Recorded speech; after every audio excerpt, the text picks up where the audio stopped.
ইনশাল্লাহ দিন আসবে, ওই ইনডেমনিটি বাতিল করে দিয়ে সব কটার বিচার বাংলার মাটিতে হবে এবং সে বিচার হবেই হবে। এটুকু আমি অন্তত বলতে পারি, বাংলার মানুষের কাছে আমি এই কথা দিতে পারি। বাংলাদেশের থেকে এই আবর্জনা সব সাফ করা হবে। ডক্টর ইউনূস গ্রামীণ ব্যাংকে প্রেষণে এমডির কাজ করত। এরপর 1990 সালে তাকে নিয়মিত চাকরি দেওয়া হয় মাত্র 6,000 টাকা বেতনে। প্রায় আমার সঙ্গে দেখা করতে আসতো, কথা হতো। আমি যখন 96 সালে সরকার গঠন করি, আমাকে বলা হলো ক্ষুদ্র ঋণ দিতে পারছে না, তখন বন্যা হয়েছিল, তাই গ্রামীণ ব্যাংক ক্ষতিগ্রস্ত। আমি তাকে 400 কোটি টাকা গ্রামীণ ব্যাংকে পর্যায়ক্রমিকভাবে দেই, ব্যাংকটাকে আরও ভালোভাবে সুচারুভাবে পরিচালনা করার জন্য। আর সেই সাথে গ্রামীণ টেলিফোনের ব্যবসাটাও আমি 3টা কোম্পানিকে দিয়েছিলাম। বিএনপির এক মন্ত্রী জহিরুদ্দিন খান সহ 3টা কোম্পানি পায়, সেখানে ইউনূস সাহেবের অর্থ দেওয়া হলো। এটাই তার বোধহয় পয়সা বানানোর একটা বিরাট সুযোগ, কারণ গরিব মানুষের কোনো এর লাভবান হতে পারেনি, কিন্তু তিনি লাভবান হলেন খুব ব্যাপকভাবে এবং তার অ্যাম্বিশনটাও বেড়ে গেল। 2001 সালে বিএনপি এসেছে দুঃশাসন, সেই দুঃশাসনের ফলে যে এমার্জেন্সি ডিক্লেয়ার হয়েছিল এবং আমাকে যখন গ্রেপ্তার করা হলো, তখন ইউনূস আসলো দল করতে, রাজনৈতিক দল করবে এবং ইলেকশন করে ক্ষমতায় যাবে। তো এই দল করতে যেয়ে সম্পূর্ণভাবে সে ব্যর্থ হলো। তবে তার আগে একটা কথা বলে রাখি, আমাকে অ্যারেস্ট করার পর তখন রাষ্ট্রপতি ছিলেন বিএনপির মনোনীত বা নির্বাচিত ইয়াজউদ্দিন সাহেব। ইউনূস সাহেব ইয়াজউদ্দিন সাহেবকে যে ডক্টর ইউনূস বললেন আমাকে গ্রেপ্তার করেছে, সে খুব খুশি, বাহবা দিল এবং বলল যে আপনি A++ পাবেন। এবং তারপর ওনার দল করার চেষ্টায় ব্যর্থ হলেন, আর এই ব্যর্থ হয়ে ফেরত চলে গেলেন। কিন্তু তার আকাঙ্ক্ষা কিন্তু তখনও রয়ে গেছে, কীভাবে ক্ষমতা দখল করবেন। মুশকিল হচ্ছে যে ক্ষমতার লোভ, এই লোভের আগুন বা দেশ বিক্রির মুচলেকা দেওয়ার জন্য অনেকেই তৈরি থাকে। আজকে বাংলাদেশের মানুষের জীবনে সেটাই ঘটেছে। এই ইউনূস ক্ষমতায় আসার জন্য, ডক্টর ইউনূসের ক্ষমতার লোভের আগুনে আজকে সারা দেশ জ্বলছে। ডক্টর ইউনূস আজকে ক্ষমতা দখল করবার জন্য এহেন অপকর্মনায় না করেছে। সমস্ত জঙ্গি, সন্ত্রাসী, যুদ্ধাপরাধী তাদেরকে সে সাথে নিয়ে গেছে এবং সেটা প্রমাণ আপনারা দেখেন, কারাগার থেকে সমস্ত জঙ্গিরা মুক্তি পেয়ে গেছে। আর যারা ছিনতাই, ডাকাতি এবং মানুষ খুন করছে প্রকাশ্য দিবালোকে, এমনকি পুলিশ যদি তাদের গ্রেপ্তারও করে, তার সাথে সাথে তারা ছাড়া পেয়ে যায়। আর কারাগার ভরে গেছে কাদের দিয়ে? অগণিত আওয়ামী লীগের নেতাকর্মী, মুক্তিযোদ্ধা এবং স্বাধীনতা সপক্ষ শক্তি যারা 14 দলের নেতা, সব তাদের দিয়েই কারাগার ভর্তি। কোনো অপরাধ নাই, একটার পর একটা মামলার তো কোনো সীমা পরিসীমা নাই। আমরা সকল মামলাগুলো এক জায়গা করলে সেখানে কতজন আসামি, এটা অবশ্য ডক্টর ইউনূসের আর একটা রেকর্ড। চাই কি উনি হয়তো এটা যদি গিনিস বুক অফ রেকর্ডে দেন, হয়তো তার নামটাই উঠে যাবে যে কত বেশি একটা দলের বিরুদ্ধে, যে দলটি বাংলাদেশের স্বাধীনতা এনে দিয়েছে, সেই দলের বিরুদ্ধে মামলা দিয়ে সে কিন্তু একটা বিশ্ব রেকর্ড তৈরি করে ফেলেছে ইতিমধ্যে। ইউনূস সাহেবের দিকে দেখেন, উনি তো ক্ষমতা আসলেন, সে ক্ষমতায় সে জনগণ কী পেল আর উনি কী পেলেন?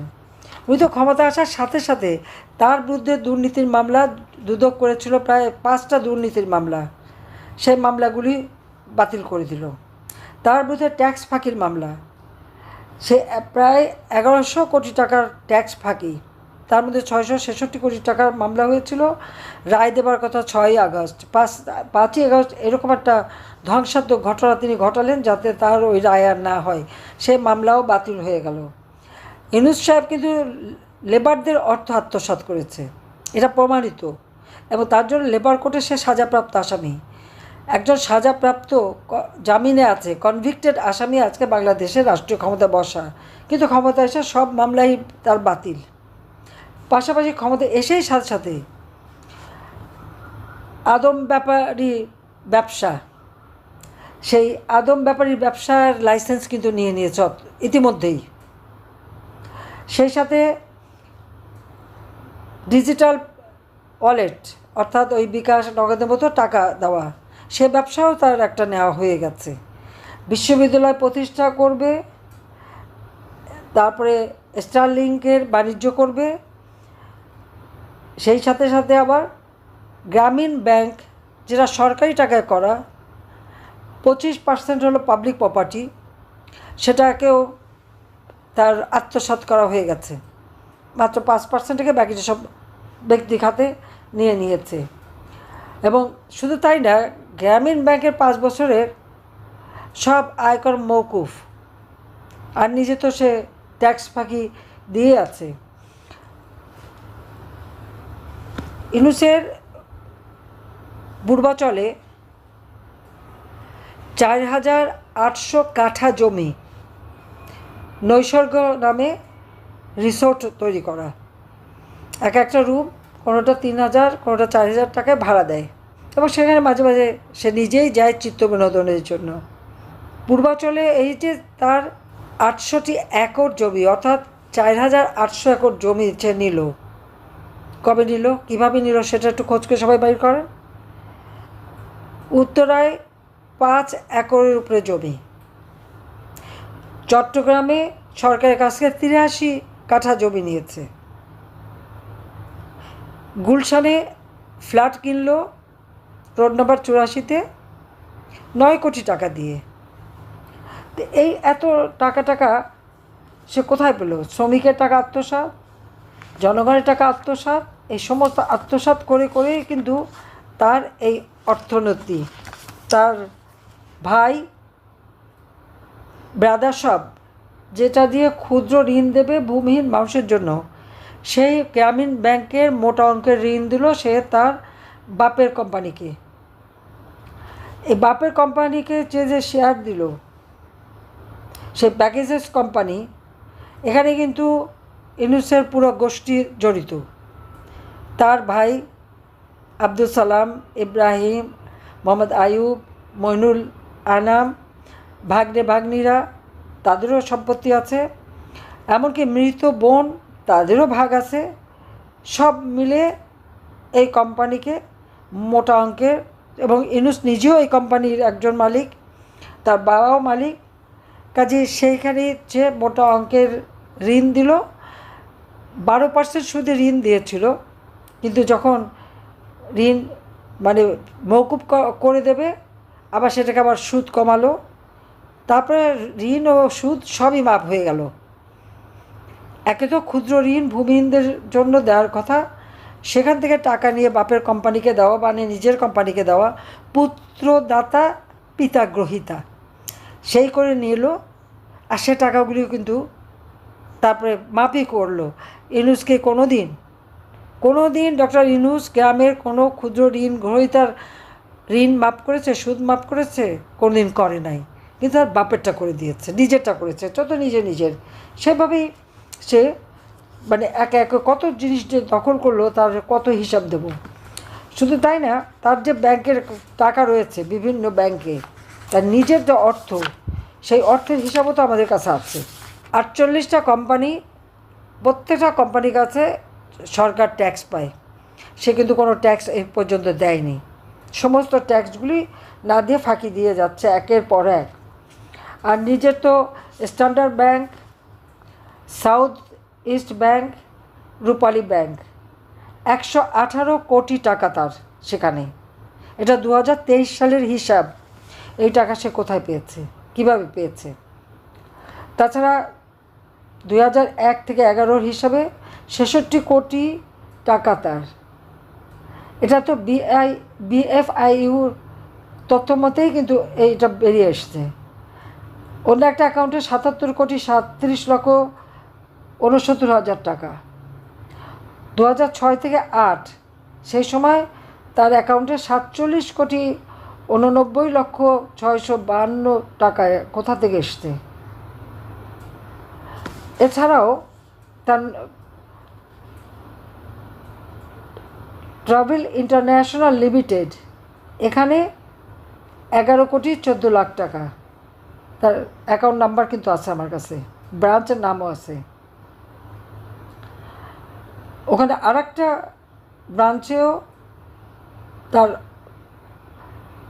35,40,00,000 সেখানে প্রায় 2,52,00,000 টাকা, 352 কোটি টাকার মতন তার এই সমস্ত অ্যাকাউন্টগুলিতে জমা রয়ে গেছে।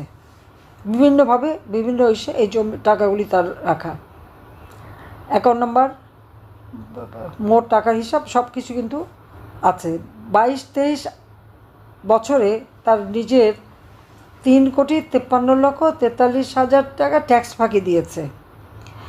এখন প্রশ্ন হচ্ছে যে 666 কোটি টাকা ট্যাক্সের যেটা মামলা হলো, তাহলে একটা মানুষের কত টাকা সম্পত্তি থাকলে পরে এত টাকা ট্যাক্স হয়? আপনারা সবাই একটু ভেবে দেখেন। তাহলে দুর্নীতিবাজটা কে? বাংলাদেশটা আমার বাবা স্বাধীন করেছেন, তার জীবনটা দিয়ে গেছেন। এই বাংলাদেশের মানুষের ভাগ্য পরিবর্তন করা, তাদের জীবনমান উন্নত করা, সেটাই আমার একমাত্র লক্ষ্য ছিল, নিজের ভাগ্য করা না। আমি তো রাষ্ট্রপতির মেয়ে ছিলাম, প্রধানমন্ত্রীর মেয়ে ছিলাম, শপথ বানালে অনেক বানাতে পারতাম। আমি নিজে পাঁচবার প্রধানমন্ত্রী, কই নিজের জন্য কিছু বানানোর কথা চিন্তাই তো করতে পারিনি। তারপরে আজকে একবার পদ্মা সেতুর টাকা বন্ধ করলো, কি একটা এমডি পদের জন্য।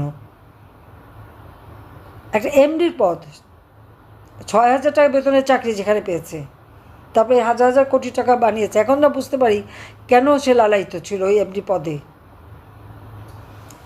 আর সেইখানে পদ্মা সেতু বন্ধ করে দিল টাকা হিলারি ক্লিন্টনকে বলে। চ্যালেঞ্জ দিয়েছিলাম, নিজের টাকা পদ্মা সেতু করে দেখিয়ে দিলাম।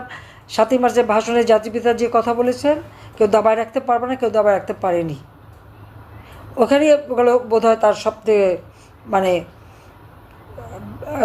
রাগের ব্যাপার, যে চ্যালেঞ্জ দিয়ে বানালাম। সেই জন্যই তো আপনারা দেখেন যে কটা স্থাপনা করেছে সবগুলিতে আগুন দিয়েছে, ভেঙেছে। সে বিটিভি থেকে নিয়ে শুরু করে একে একে, এমনকি জাপান থেকে আধুনিক ময়লা ফেলার যে ট্রাকগুলি নিয়ে আসলাম সেগুলিও আগুন দিয়ে পোড়ালো। এতই জিঘাংসা তার। বাংলাদেশের যত সম্পদ সে নষ্ট করেছে, অত 15ই জুলাই থেকে যত মানুষ হত্যা করেছে আর যত ধ্বংস করেছে, অগ্নিসন্ত্রাস করেছে, সবগুলিকে ইন্ডেমনিটি দিয়েছে। তবে এই ইন্ডেমনিটি থাকবে না, ইনশাল্লাহ দিন আসবে।